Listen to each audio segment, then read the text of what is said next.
Okay, so I will show you how by the proper design of the molecule you can arrive to have some device. So molecular electronics has two different sense. One is what is known as a plastic electronics, that is the electronics that is based on molecules, okay? And you have a lot of products derived from that. But also, you can have molecular scale electronics, where it's the molecule that is doing the electronic function. And for example, you can see a carbon nanotube that only one nanotube is doing the function of the one. Okay, this I will center today in the work we are doing on molecule-based electronics. In this electronics, what you need is a molecule that is the building block of your material. Then with this building block, you have a specific material that you can convert by the structuring and different treatments in something that is real useful with specific properties. Then for the properties, to have electronic properties in a materials made from molecules, what you need is to take into account the molecular, the electronic and structural characteristics of the molecule, but also, and very important, the supramolecular characteristics of the condensed phase, because it's the condensed phase what have the property. And as an example, I want to give you this family of molecules that is tetratiafulvalene, that has as electronic characteristics the fact that has the HOMO level that can be modified by changing the substituents here, and also has the property that are good donors that normally form very stable cation radicals. By the other hand, as a supramolecular characteristics, you have the fact that the HOMO orbital can have pi-pi interactions, and also you have other kind of interactions giving rise to very good supramolecular structures, in fact. Then here is a real example of one of these molecules. Here we have the HOMO, and how in the crystal they pack in such a way that electrons can flow through the molecules.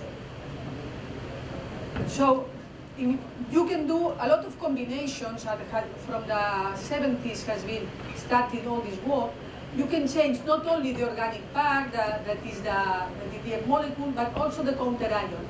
And then getting different packing of the molecules, what you get are different properties. And you can have a semiconductor with some kind of anions, and a superconductor with other kind of anion, okay? So you can tune a lot this kind of materials, and you have infinite possibilities. You can tune the conductivity, the magnetic properties. You can combine also property that is very important by combining two kind of building blocks. But the problem with all these materials normally is that it's obtained as a small and fragile crystals. So how you can do something with these fragile crystals? We have been working in different ways to use these molecules, but for a specific application and a specific process of the molecules to have properties, okay? So I will start with field effect transistors. So organic molecules are soluble. So you can prepare the field effect transistors by solution. So by casting the solution of your molecule, you have the small crystallites over the electrons. Here I can show you a real picture of one of these crystals that is between two electrodes, and then by very easy way you have already this kind of molecules in a field effect transistor layout that is the principal one for electronics, okay? So for example, with this molecule that is a DTF with TFN substituent, we have very good characteristics of the field effect transistor, and then also by changing the electrodes, here we have ball electrodes, but we can change the electrodes for organic electrodes like TTFTC and Q-sol, that is also organic, and in this way we have very, very good characteristics as a field effect transistor. We increase a lot the mobility, okay? So depending on the phase we obtain with the DTDTF, if you can see here, in the surface we have this kind of long bars, but also planes. So we have two different phases, alpha and beta. And the crystal packing is slightly different. So the only difference is that the distance between molecules is shorter in the alpha phase than in the beta phase. But this fact makes a big difference in the properties, because the mobility of the alpha phase is 1 order of magnitude higher than the beta phase. Okay? So you can have different properties by different structures. And also, this has been demonstrated by preparing different families of TTF derivatives that is very similar, but the families are together, the molecules in a family, because the packing is the same. Okay? The first family has this kind of packing in dimers, and the molecule is not planar. The second, molecules are much more planar and form sheets in the packing. And the third one, molecules are also very planar and form this kind of herringbone structure. So, by measuring the mobility of all the free electron transistors made with these molecules, what you find is that really this crystal packing is the best one in order to have better properties in free electron transistors. So you can modulate by the structure the properties of the molecules. But you can also tune the properties of the molecule by changing the substituents. And then if you attach a certain substituent, then you will have the LUMO level that is very low. Okay? This is the HOMO level that we have, but this is the LUMO level. And in these two molecules, we have low LUMO levels. Due to that, in the free electron transistor, what you can observe is ambipolar behavior. So it's not only holes that are moving through the molecules that, as you can see also, are very planar and very well patterned, but also electrons are moving due to the fact that the electronic properties of the molecule has been changed. But you need also very good packing, because in this other molecule, in which the LUMO level is even lower, let's say it's 4.6, since the packing is not good because the molecules are not planar and are not well packed, we have not free electron transistor properties. So both the electronic and the structural properties are very important for the properties. Okay? I will move now to another kind of material made with similar molecules that are fibers, different kind of fibers. The first one are fibers that are forming gels. You can see here a part of the molecule that will be the one that will give the conductive properties, and this other part that have the possibility to have hydrogen bond formations is the one that will gellify the different solvents. So in this way, what we have is a shadow shell. You can see here the TM and AFM images that you have fibers of this material form. Okay, so these fibers can be converted in metallic fibers by doping with iodine. The fibers of the shadow gel, doped shadow gel, are maintained, and then these fibers are conducting both as a bulk. You measure the conductivity, you see that the resistivity is changing with the temperature. We have a phase transition here. This part is metallic, this part is semiconductor, but have the typical properties of the crystals now in a fiber that you have in a surface. Okay? And also, if you measure in a specific parts very small bundles of fibers by conducting AFM, you also find that you have in many parts a metallic behavior and another part semiconductor. So we have now fibers that are metallic. But you can go also a step further and order these molecules in a single nanowire. How? By putting not only one but two substituents with long chains here that can form this kind of arrangement in highly ordered pyrolytic graphite. You see here that this is a single wire of molecules, and these wires, by local conductivity measurements, says that also these molecules conduct the electricity, okay?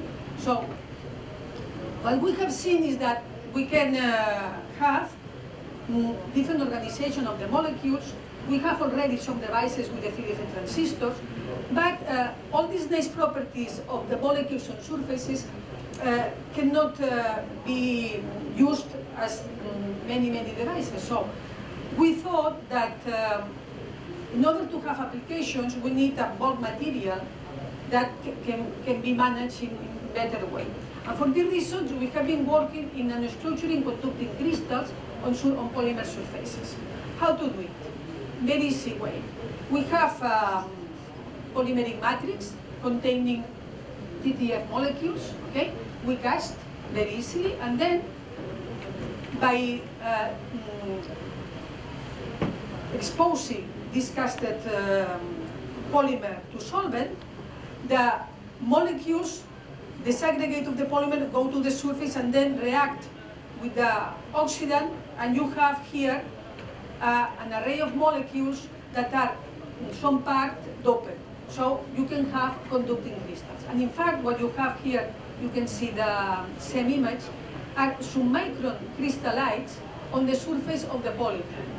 And you can see here, this is the material. So you have a polymer, you can manage them, but in one part of the polymer, you have these crystallites that are conducted, and in the other part is an isolator. Okay? So this material has the properties of the polymers, but also the properties of the small crystals that we have embedded in the polymer. So here you can see that these are the crystals. That is a deflection of these crystals tell us that the small crystals has the same crystal structure of the bulk salt. And also, what is very important is that the properties are the same. So if the bulk crystals are metallic, then this part of the film are also metallic. And by changing the molecules, you can have a semiconductor. So you can manage to have this material with semiconductor, metallic, or even superconducting properties. But now with this piece of film, okay? So now we have these nanocomposites with all the properties of polymers, but also the properties of the crystals that are conducting. And I want to center today only in one of the properties that this composites has, that is that they are extremely sensitive to external stimuli. Because the crystals we have inside are soft materials. So if you submit these materials, these soft materials, this crystal to pressure, the resistivity changes. And these properties has been now translated to the polymer, okay? So here is the experiment. We have this film with the contacts, and then we have a machine that are doing that on time, okay? So you can measure how the resistivity, the change on the resistance relative to the change of the elongation of the material. And this gives what is called Gauge factor. That is the most important characteristic of a strength sensor, okay? So you can see here the experiment in which in blue is the variation of the elongation of the material. And as you can see, the change in resistivity is following perfectly the change in the elongation, okay? So you can do this different times, and then you can take here the gauge factor that is 18. This gauge factor is very good because it's 1 order of magnitude higher than the conventional metallic alloy sensor that normally has around 2. Okay, so this organic material with the nanocrystals is in fact better gauge factor than the conventional ones. It's very robust because you can do this stretching during many times, and then after 1 week is the same, so it's very robust. And then we have studied if really this property is due to the small crystal we have there. And this is so because this is the diffraction of our crystals, and if you follow the distance between in one of the axes of the crystal, you see that when you are elongating the material, this distance is changing. Okay? We have two different compounds here, that is alpha phase of PDDF iodide and the beta phase. And one of them is changing more than the other because the crystal packing is softer in the case of the beta crystals. So due to that, we have